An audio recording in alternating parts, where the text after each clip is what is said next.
Let's thank God the Father, Yahweh, the only God, the one God who created the universe and who now is bringing on his wrath according to his prophecy. As he says, everything come true has now come true. He said, Christ, I will be cut off from his people, have nothing, and then war. And we see now that this is happening. It's all prophesied in Revelation. And within a few days, the nukes will be set loose.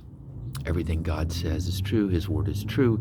Notice that there is no new thing under the sun.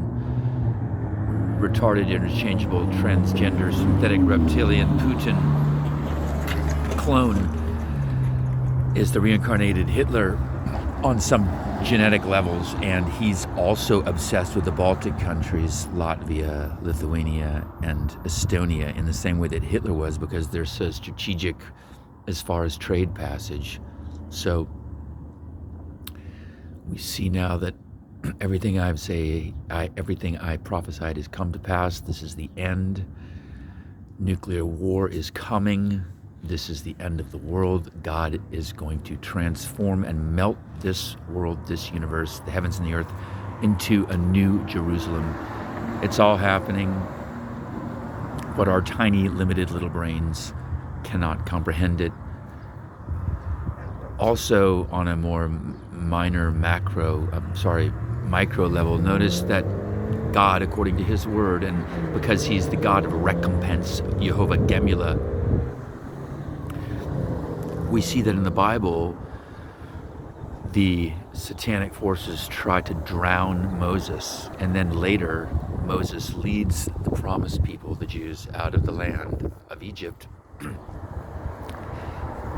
and parts the Red Sea, and the people who had tried to drown, the reptiles who had tried to drown Moses, are drowned themselves. So you see how God always brings back the contrapasso exactly, punishing the people for their sins in the way that they have sinned.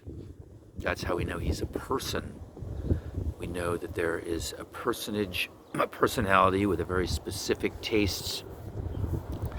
That's why in these last days you have to listen to me and understand who God is, because he's a person and he has specific things he likes.